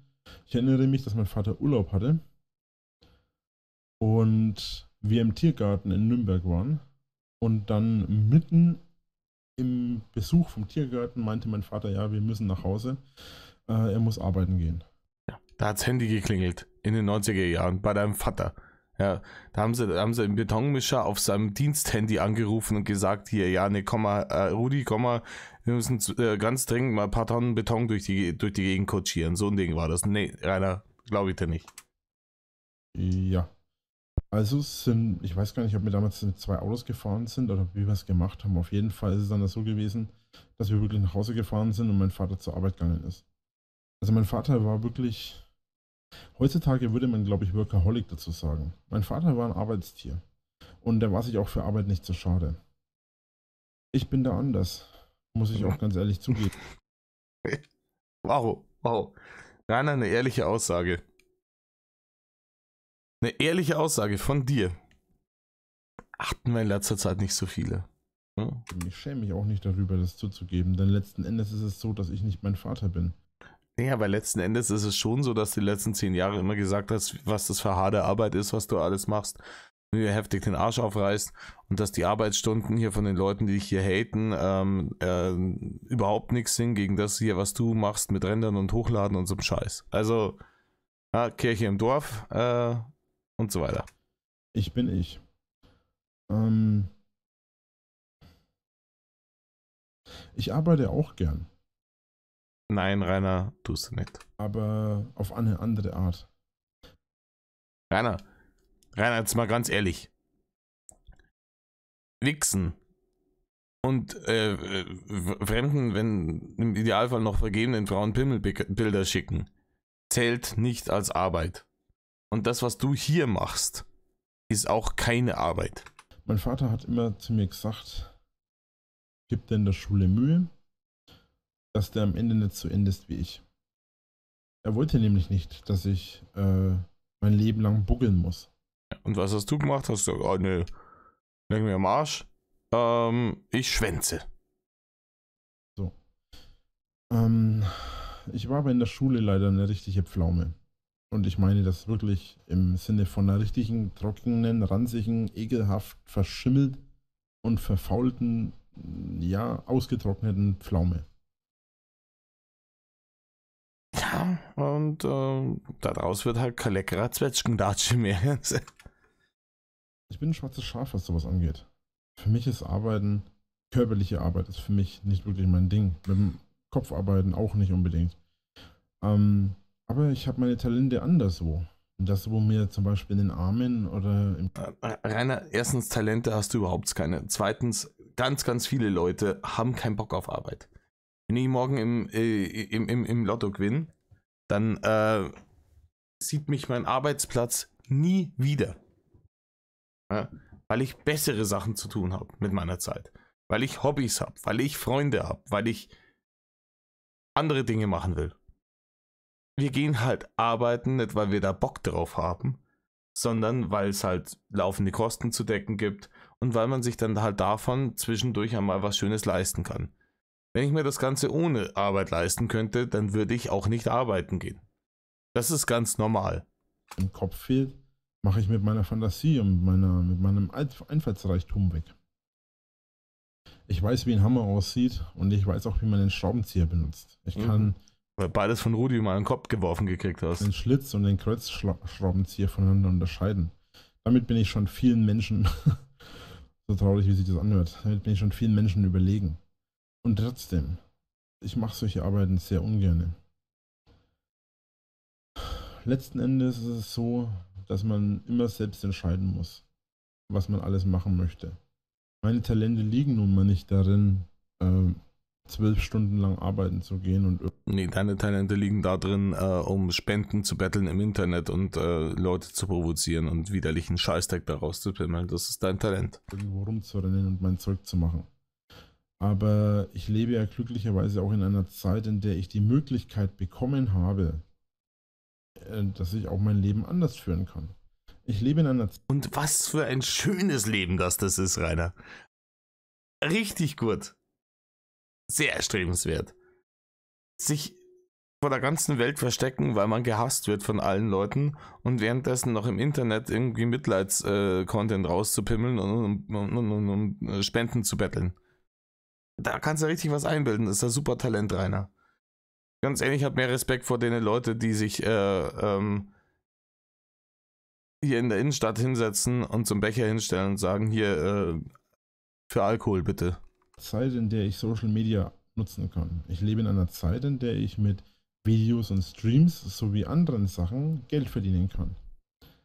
Bedauerlicherweise lebe ich auch in einer Zeit, in der Mobbing an der Tagesordnung ist, vom Staat gebilligt wird und so weiter. Das hatten wir aber auch alles schon, das ist alles ein anderes Thema. Nee, du lebst in einer Zeit, in der du, wenn du im Internet so eine Scheiße rausknödelst, halt dann auch von anderen Leuten, die dieselben technischen Möglichkeiten haben, kritisiert werden kannst. Und das passt da halt nicht. Für mich ist und bleibt das Ganze eigentlich immer noch ein Witz. Denn ich habe mit YouTube angefangen, weil ich das Ganze mal ausprobieren wollte. Nein, Rainer, nein. Du hast mit YouTube angefangen, weil du Leute im Internet gesehen hast, die mit YouTube einen Haufen Pulver gemacht haben. Und es war genau zu dieser Zeit, wo die ersten Geschichten kamen, wo es dann hieß, hey, Leute, die auch in Deutschland YouTube-Content machen, können damit richtig, richtig Patte machen. Und du hast nur das Endprodukt gesehen und deine tolle Fantasie und dein Vorstellungsvermögen, was du gerade angepriesen hast, hat nicht dafür gereicht, dir vorzustellen, oh Scheiße, da hängt wahrscheinlich jede Menge Arbeit hinten dran. Und du hast dir gedacht, ich setze mich dann dahin, dann laber ich ein bisschen einen Scheißdreck und dann kommen mir die Millionen. Und dann muss ich nicht richtig arbeiten gehen. Das ist das, was passiert ist. Mit YouTube weitergemacht, weil ich gemerkt habe, ich kann damit Geld verdienen. Ich habe irgendwann angefangen, nur noch YouTube zu machen, weil ich gemerkt habe, ich kann davon leben. Ich habe YouTube nie aufgegeben, weil ich das nicht mache. Ich bin nicht der Typ, der aufgibt. War ich nie. Nee, überhaupt nicht. Hier dieses neue Format, was ich jetzt hier mache, das kommt jetzt regelmäßig, mindestens einmal die Woche, da, spätestens nach der zweiten Folge. Hier, dass wir bei Folge 9 von der Scheiße sind, ist ein Weltwunder. Spätestens nach der zweiten Folge bei allem anderen, was du gemacht hast, ja, nee, lass mal lieber bleiben, ist zu viel Arbeit. Werde ich auch nie sein. Der Grund, warum ich immer wieder weitermache, der Grund, warum ich immer wieder mein Leben weiterführe, ist, weil du zu hakeldumm für alles andere bist. Und arbeitsfaul. Und warum ich all das, was ich tue, mache, ist schlicht und ergreifend, weil ich bin. Mhm. Mein Vater hat mich geprägt, er hat mich erzogen. Mein Vater hat mir den Umgang mit Geld beigebracht, auch wenn er das leider nicht ganz so gut hinbekommen hat, wie ich mir das wünschen würde, weil letzten Endes hat er da wirklich gnadenlos versagt. Ich mit Geld sehr, sehr schlecht umgehe. Wenigstens siehst du es selber ein. Auf der anderen Seite hat er mir aber auch beigebracht, wie wichtig es ist, für seine Freunde und seine Familie da zu sein. Er hat mir beigebracht, wie man seine Familie und seine Freunde beschützt. Auch und wie man sie vor die Tür setzt, wenn es einem gerade mal nicht passt. Wenn ich das nicht wirklich gut hinbekomme. Letzten Endes ist viel von meiner Persönlichkeit von meinem Vater ererbt. Das haben wir alle schon vermutet, Rainer. Aber das ist nichts Positives. Oder auch von meinem Vater abgeschaut. Denn ich bin kein Mensch, der andere im Stich lässt.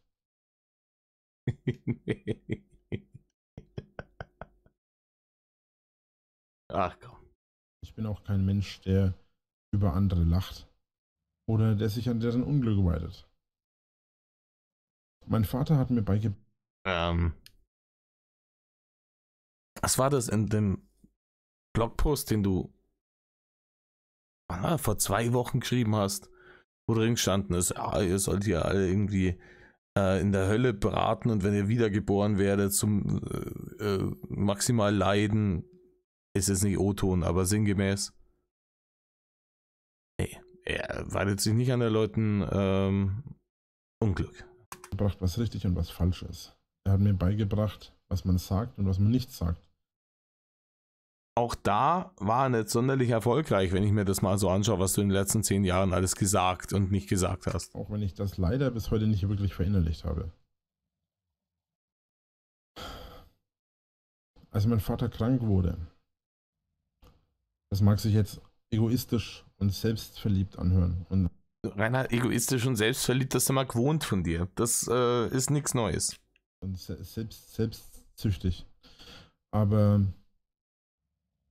für mich selbst war das eine sehr, sehr schwere Zeit. Mein Vater war jahrelang, man kann nicht sagen, er war grausam zu mir. Er hat mich nicht geschlagen, er hat nichts in die Richtung gemacht, um Gottes Willen. Gar nichts. Aber er hat mich teilweise mit Worten auch sehr verletzt. Und naja, ich glaube, letzten Endes war er teilweise auch ein bisschen enttäuscht darüber, wie ich mich entwickelt habe. Das kann man ihm jetzt schwer verdenken, dann immer so. Weil ich mit der Arbeit nicht so viel anfangen konnte wie er, weil das nicht so mein Ding war. Und weil ich mich viel zu viel mit Computer und allem drum und dran beschäftigt habe. Ja, also er dachte, ich habe einen faulen Nichtsnutz großgezogen, der Hakel damals den ganzen Tag bloß Nintendo spielt. Und dann, dennoch. Ich bin mir ziemlich sicher, wenn er heute wüsste, dass ich mein Ding so durchgezogen habe und dass ich damit so viel Geld verdienen kann. Dann wird er im Grab rotieren. Im Grab rotieren und zwar mit hier 100.000 Umdrehungen 80. Er würde wahrscheinlich den Kopf darüber schütteln. Na, kann man damit nur Geld verdienen? Und trotzdem. Ich denke mir immer wieder, er wäre bestimmt sehr stolz auf mich, weil ich meinen eigenen Weg gefunden habe. Mein Vater war kein Mensch, der einem anderen seinen Weg verbaut, nur weil er mit etwas nicht einverstanden ist, was der macht, was er selbst nicht nachvollziehen kann. Viele der Hater, und ja, ich muss... Übrigens, war dein Vater nicht auch derjenige, der gesagt hat, hier, solange ich lebe, kommt hier kein Internet ins Haus, als du ihn angebettelt hast, das Internet ins Haus soll, damit du YouTube-Star werden kannst? So von wegen, dein Vater verbaut niemanden den Weg. Ne? Weiß nicht, ist es die Info, die ich habe von dir. Ich muss jetzt da mal kurz darauf zu sprechen kommen. Viele der Hater und anderen Neider im Internet, die auf mir rumhacken, die versuchen herauszufinden, wo ich bin, die auf die Leute losgehen, mit denen ich zu tun habe. Viele dieser Menschen verstehen das nicht. Sie verstehen nicht, dass jeder seinen eigenen Weg geht. Sie verstehen nicht, dass man mit etwas Geld verdienen kann, was man gerne macht. Rainer, erstens, dass du das gerne machst, ist schon lange rum. Zweitens, darum geht es nicht. Es ist nicht so, dass wir nicht verstehen. Wir verstehen sehr gut. Das ist ja gerade der Grund, warum wir die ganze Scheiße hier machen. Wir verstehen sehr gut, wie du tickst, wie du denkst, wie du deinen Weg gehen willst. Aber ist halt nicht okay. Und das kriegst du halt dann zu spüren. Denn letzten Endes ist es für die meisten so. Arbeit muss anstrengend sein. Arbeit muss man hassen. Das ist etwas, was viele so sehen. Außerdem ist es so, dass viele nicht verstehen, dass man seinen eigenen Weg gehen kann. Ich habe in meinem Leben genug Scheiße gefressen. Und du wirst immer noch mehr Scheiße fressen. Jahrzehnte in der Schule oder das Jahrzehnt in der Schule, die Jahre zwischen der Schule und der Arbeit und meinem Privatleben und dann auch noch allem, was dazwischen lag. Ich bin erst mit 27 mit einer Frau im Bett gewesen. Das ist gelogen, Rainer. Lag nicht daran, dass ich es nicht wollte, lag einfach daran, dass es nicht gegangen ist. Und das ist auch nicht passiert ist, Rainer. Wobei es teilweise auch nicht wollte. Es gab auch solche Fälle. Ja, genau. Er wollte... Jetzt sind wir wieder an dem... Ne, ich wollte ja gar nicht. Ich war ja hier, ich wollte ja, dass das was Besonderes... Rainer, du warst schon allweil spitz wie Nachbars Lumpi. Und du hättest alles besprungen, was sich in deine Nähe begeben hat, wenn es dich gelassen hätten. Alles. Labert der hier eine Scheiße umeinander, ey. Ich habe meine ersten Erfahrungen mit Jungs gemacht, meine späteren dann mit Frauen. Ich habe Probleme mit sozialen Bindungen und trotzdem komme ich mit sozialen Bindungen klar. Nein, du hast Probleme mit sozialen Bindungen, weil du einen ekelhaften Charakter hast. Und weil du ein Narzisst bist. Und weil früher oder später jeder Mensch begreift, der sieht mich nicht als Menschen oder als Freund. Der sieht mich einfach nur als Ding, von dem man Vorteil hat. Die wenigen Menschen, die mit mir klarkommen, die mit mir befreundet sind. Das sind so Leute wie Black Rose, oder? Die gibt's alle nur in deinem Kopf inzwischen, seit Rainer. Die akzeptieren mich, wie ich bin. Sie akzeptieren nicht unbedingt mein Verhalten. Sie akzeptieren auch bei weitem nicht unbedingt alles, was ich sage oder tue oder will. Aber sie akzeptieren, dass ich meinen Weg gehe, wie ich ihn will. Und nicht nur, weil andere mir da irgendwas dagegen erzählen. Egal. Ja. Ich danke euch auf jeden Fall mal fürs Zuhören und fürs Zuschauen. Wobei eher fürs Zuhören. So, ihr werdet gerade gemerkt haben, wir haben eine kurze Pause gemacht. Jeder Katz nochmal weniger Aufmerksamkeit braucht. Ich habe mir gedacht, die schiebe ich hier schnell zwischen rein. Wir sind schon seit 1,5 Stunden am Aufnehmen, ne? Und gedacht, das machen wir jetzt schnell, in den Minuten bevor Rainer merkt, dass er gerade schon eine Verabschiedung geschossen hat. Obwohl er ja eigentlich über den Tod seines Vaters reden wollte, über den er eigentlich noch gar nicht gesprochen hatte und den jetzt nochmal hier 5, 6 Minuten nachschiebt. Dementsprechend gehen wir jetzt gleich wieder weiter. Nein? Gebt mir doch mal bitte einen Tipp, ob ihr noch über andere Themen auch gerne Podcasts hättet. Schreibt mir das mal in die Kommentare. Mein Vater, wie gesagt, als mein Vater gestorben ist, um das Ganze jetzt noch zum Abschluss zu bringen. Mir war immer klar, früher wie heute, dass mein Vater mehr für uns tut, als wir sehen. Das wusste ich vorher und das wusste ich auch nachher. Anschmarren hast du das gewusst. Das haben schlauere Kinder wie du nicht checkt. Du bist doch derjenige, der jetzt in einem von diesen Podcast-Dingern gesagt hat, dass er hier von der Schule heimgekommen ist, weil er mal wieder geschwänzt hat und zu früh da war und dem Vater einen Vorwurf gemacht hat, dass er mit der Familie bei schönem Wetter am Nachmittag dann oben auf der Terrasse gegrillt hat, ohne den kleinen dicken Reini, weil der kleine dicke Reini sich in der Schule keine Mühe gegeben hat und deswegen am Nachmittag da hat bleiben müssen. Das weiß ich heute noch besser als je zuvor. Mein Vater war ein strenger Mensch, teilweise. Und trotzdem hatte er Momente, in denen er ganz anders war. Ich habe mal irgendwann erzählt, die Hater machen sich darüber immer lustig. Ich habe mir darüber erzählt, dass ich mit meinem Vater sehr, sehr früh immer im Wald gewesen bin. Ja, Rainer, da machen wir uns schon ein wenig drüber lustig, weil es halt ein Riesenschmarrn ist, den du da verzapft hast. Ich habe mit meinem Vater im Wald jedes Jahr Bäume gefällt. Da ist der kleine 4-jährige Rainer mit dem Fichtenmoped durch die Wallerei und hat Bäume gefällt. Weggetragen und Baumstämme und sogenannte Metergipfel. Das ist etwa ein 1 Meter langer Baumstamm. Oder ein Stück von dem Baumstamm. Und die wurden dann aufgestapelt und so weiter. Wir haben Holz gemacht. So nannte man das. Und mein Vater hat mir damals viel erzählt. Hat mit mir über vieles geredet. Und am Ende war es dann aber so, dass das nie verkrampft war. Wir haben uns komischerweise, wir hatten uns immer wieder mal gefetzt. Wir hatten immer mal wieder Probleme miteinander. Immer wieder sind wir aneinander geraten. Aber etwas, was ich nie vergessen werde, ist die Zeit. Und das ist das Banale daran. Ich werde nie die Zeit vergessen, in der ich mit meinem Vater Seite an Seite im Wald gearbeitet habe. Alter, Seite an Seite im Wald. Come on. Es ist jetzt wieder. Merkst du es bei dem vorherigen Arsch, die letzten 5 Minuten werden immer fürchterlich pathetisch. Ja. Da versucht man noch so ein bisschen so einen emotionalen Schwung am Ende rauszubringen. Ja, ja, das war so eine tolle Ding. Und dass die Leute mit so einem gewissen emotionalen Gefühl aus dem Video rausgehen. Und sie dann denken, mei, so schlimm ist ja gar nicht der Rainer. Und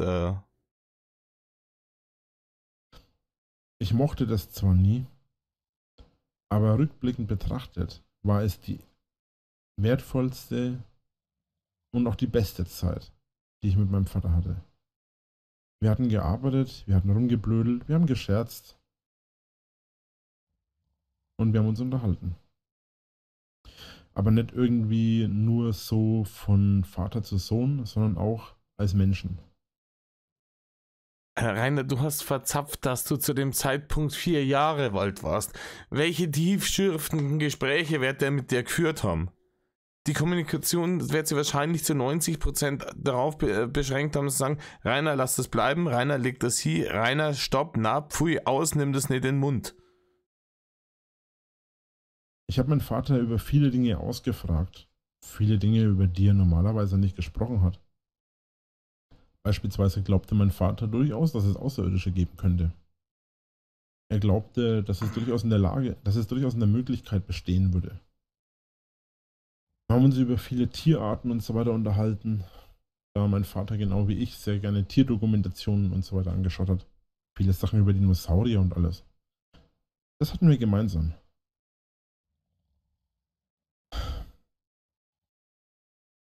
Als er gestorben war, war all das weg. Es gibt nur noch ein einziges, was mich daran erinnert. Und das ist meine Erinnerung selbst. Ja, es gibt noch mehr, was dich daran erinnern würde, aber die Chance hast du verkommen lassen, solange bis du verkauft hast. Dann hast du das Geld verprasst und dann ist die Bude abgerissen worden. Hier im vorherigen Ding mit seiner Oma ein bisschen überzogen wird er da haben, aber das gebe ich ihm. Die Scheiße jetzt kaufe ich ihm nicht ab. Das ist berechnender, auf die Tränendrüsen drücken Bullshit am Ende von diesem Video, weil er merkt, dass ihm die Fälle wegschwimmen. Weil er merkt, hey, meine Abonnenten gehen nicht weiter, hier, die Mitgliederzahlen gehen runter, die Leute spenden nichts mehr, wenn ich Streams mache und sowas. Weil kein Arsch mehr irgendwie einen Fick um mich gibt. Und da wird jetzt hier so, oh ja, aber denkst du mal dran, ich bin doch bloß ein armer Bur, der seinen Vater verloren hat. Ja? Nee, Rainer. Rainer nehme ich dir nicht ab. Ich werde meinen Vater nie vergessen. Und einer der Gründe, warum ich euch das hier alles erzähle, ist, Wenn dir dein Vater so viel bedeutet hätte, wärst du mit dem Erbe pflegsamer umgegangen. Ich spreche da aus eigener Erfahrung. auch wenn ihr ihn nicht kanntet, ich möchte auch, dass ihr wisst, wer Rudolf Winkler war. Dass es mein Vater war, mein Vorbild und ein sehr wichtiger Mensch für mich. Wir haben heute den 7.7. Ja, das stimmt nicht, heute ist der 11.7. Also, wir haben jetzt Juli. Und es ist Donnerstag. Nee, das ist Montag.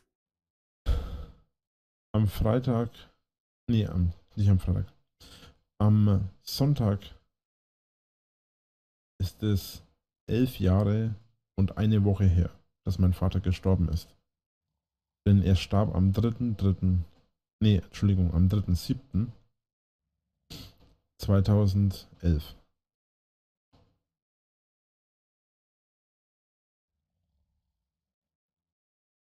Ja, warte mal, 11. Alter Rainer, du hast mir gerade erzählen wollen, dass das einschneidendste Erlebnis in deinem Leben der Tod deines Vaters war, der dir so viel bedeutet hat. Und jetzt kriegst du nicht mal sein scheiß Todesdatum auf die Kette. Willst du mich eigentlich komplett verarschen?